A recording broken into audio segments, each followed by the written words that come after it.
Darrell Gill Jr. is absolutely a massive grab for the Ole Miss Rebels in the transfer portal, and we are going to tell you exactly why we feel that way. This is the Locked On Ole Miss podcast.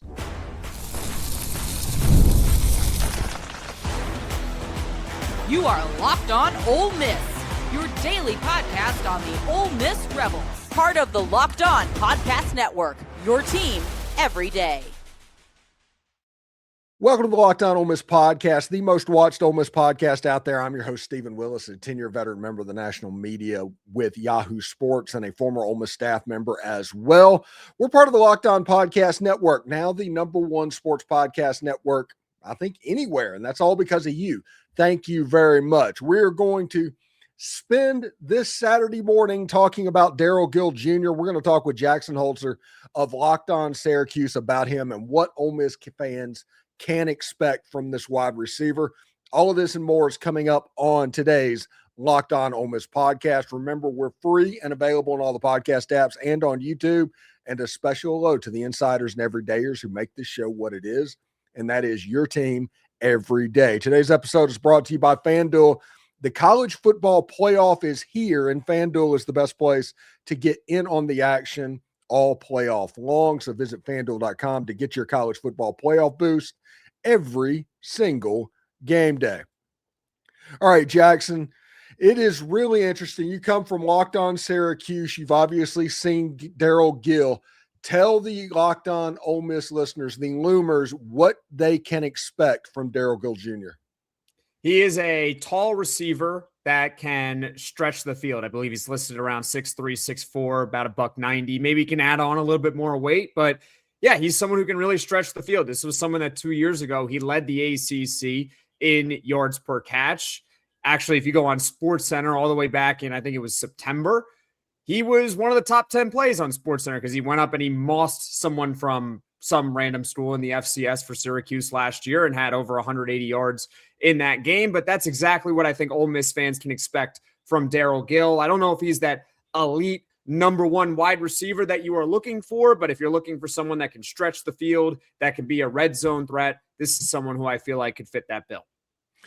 How did Syracuse use him? Because his stats, he had like somewhere around 30, 32 catches, something like that, 500 yards over the course of the game. And I understand the quarterback issues that Syracuse had, but how ideally did Syracuse use him last year?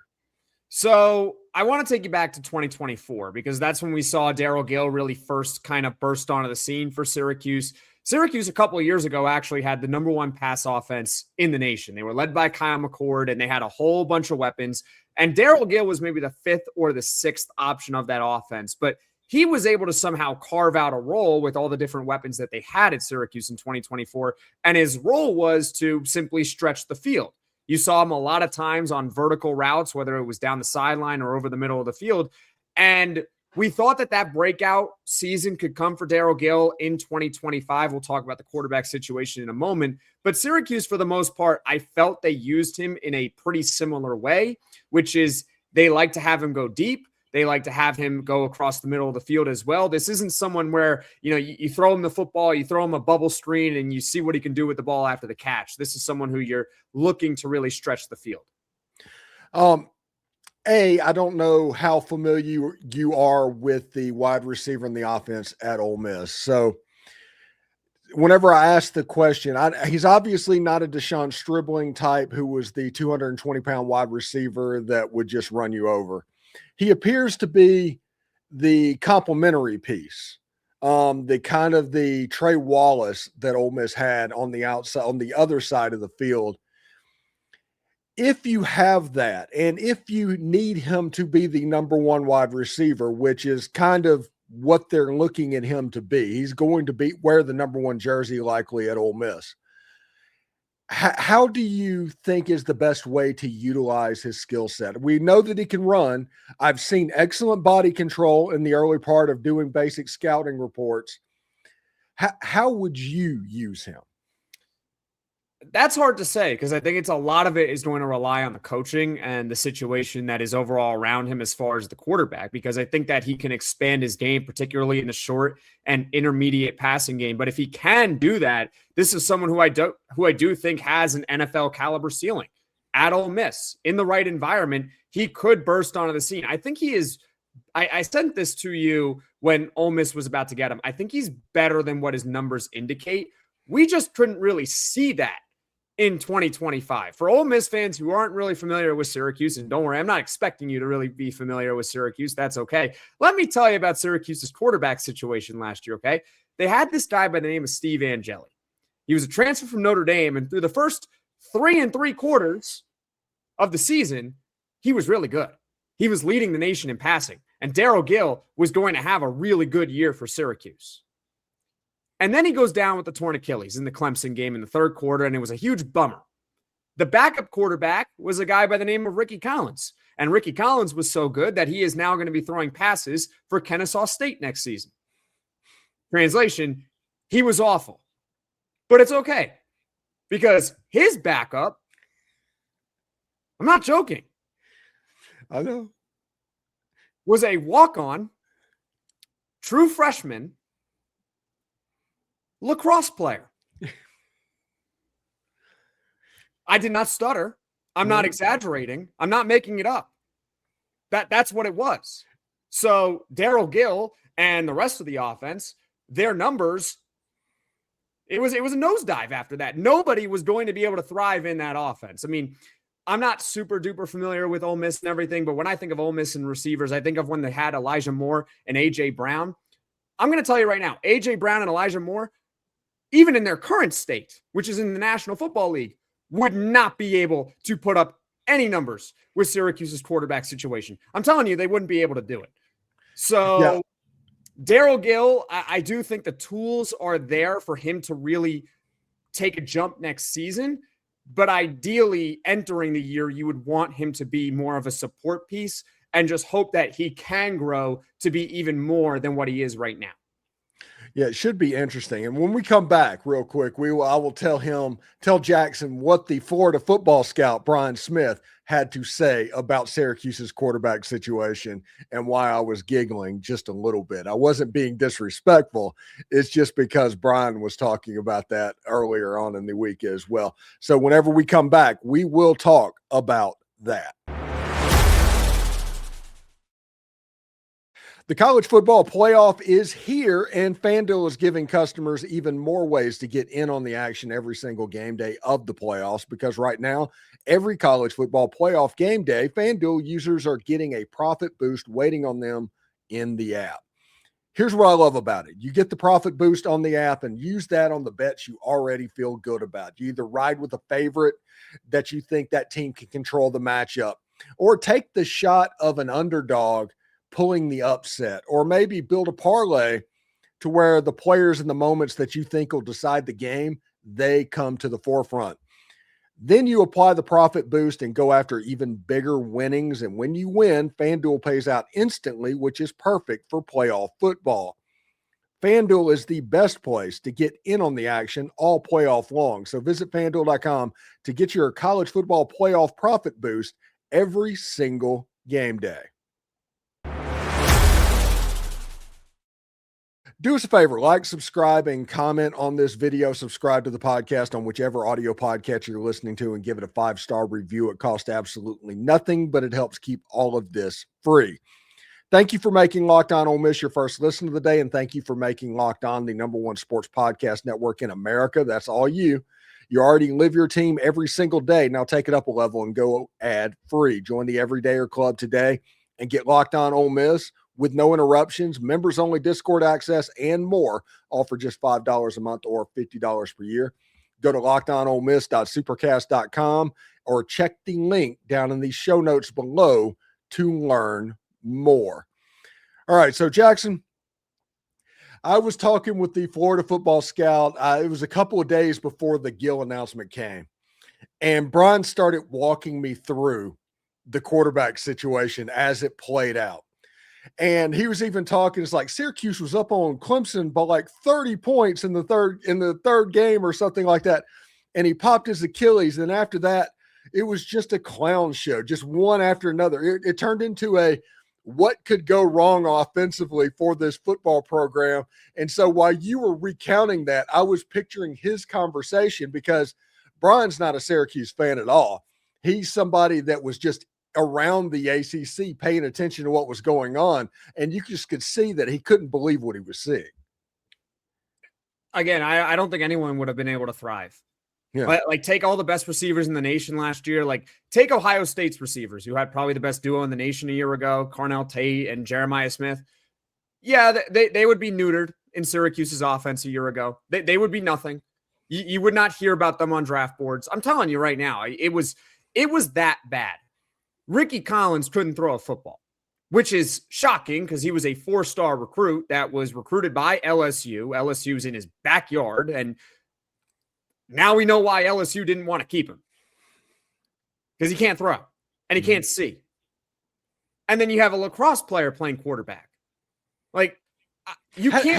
How did you end up with a lacrosse player? How do you not have 3 scholarship quarterbacks? They did. They just didn't want to use them.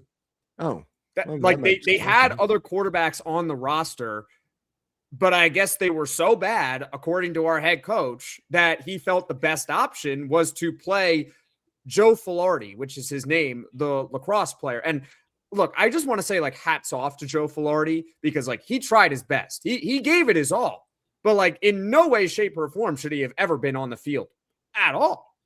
I mean, I'm sure Ole Miss, they take walk-ons. They may take quarterbacks as walk-ons.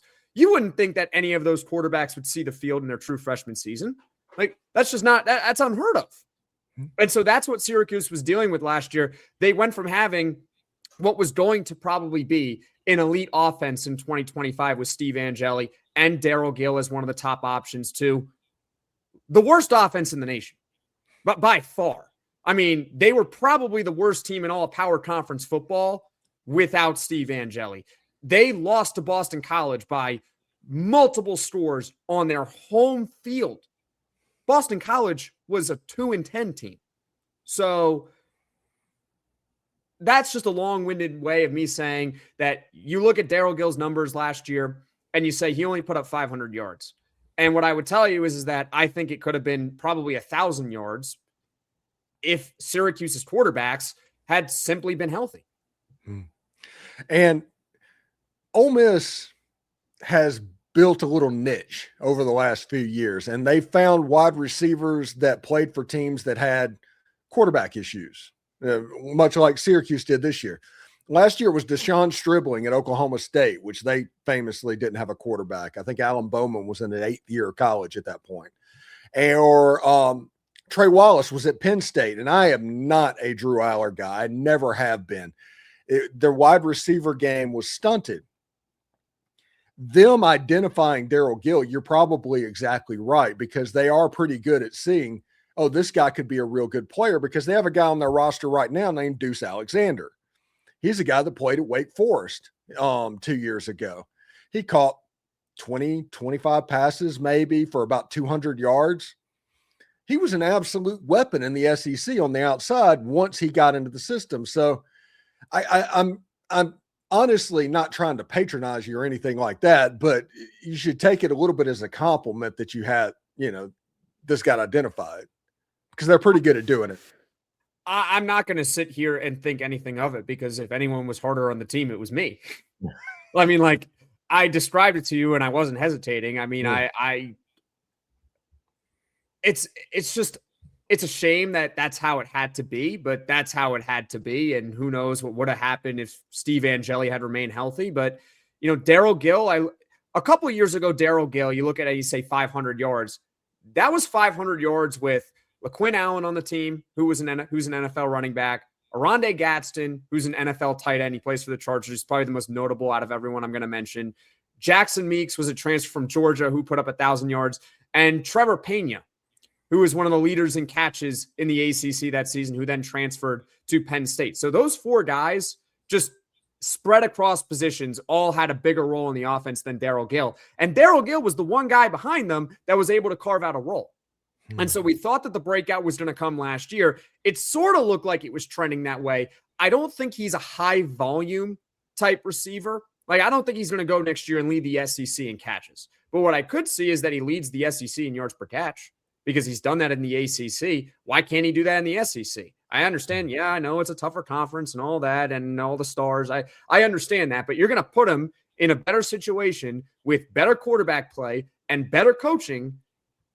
I would expect that Darrell Gill is going to be among the leaders in the SEC next season in yards per catch. Okay. And just tell my listeners who's heard the story, is there hope for Syracuse in 2026? The hope for Syracuse is that Steve Angeli remains healthy and that they're able to have a productive offense, and they have a new defensive coordinator. And you know how you were talking about how Ole Miss can identify wide receivers that were maybe in situations where their numbers don't accurately reflect their productivity. Syracuse can kind of do the same thing. They've shown it over the past couple of seasons with Jeff Nixon and his offense. He's the offensive coordinator. Trevor Pena was a veteran for Syracuse for a few years. Never really did much on offense. He was more of a special teams guy. Immediately led among the leaders in the ACC in catches. Jackson Meeks was a transfer from Georgia. He did not do much when he was at Georgia. He was there for 3 years. He comes to Syracuse. He was so good that he ends up with the Detroit Lions practice squad. He had 1,000 yards. Syracuse, again, is kind of taking shots in the dark with their wide receiver room. It would have been nice to have Darrell Gill back because he's a veteran and you kind of know what to expect from a guy like Darrell Gill. But I would say, like, there's hope for Syracuse to at least be a bowl team. Are they going to be a national championship contender next season? No. Are they going to make the playoff next year? Doubtful. Could they make a bowl? Yeah, they can go 6-6 or 7-5. That's on the table. All right, Jackson. Thank you so much for stopping by. And everybody at Locked On Ole Miss, go to Locked On Syracuse. Give him a subscribe. He deserves it. Thank you so much, buddy. Of course, anytime.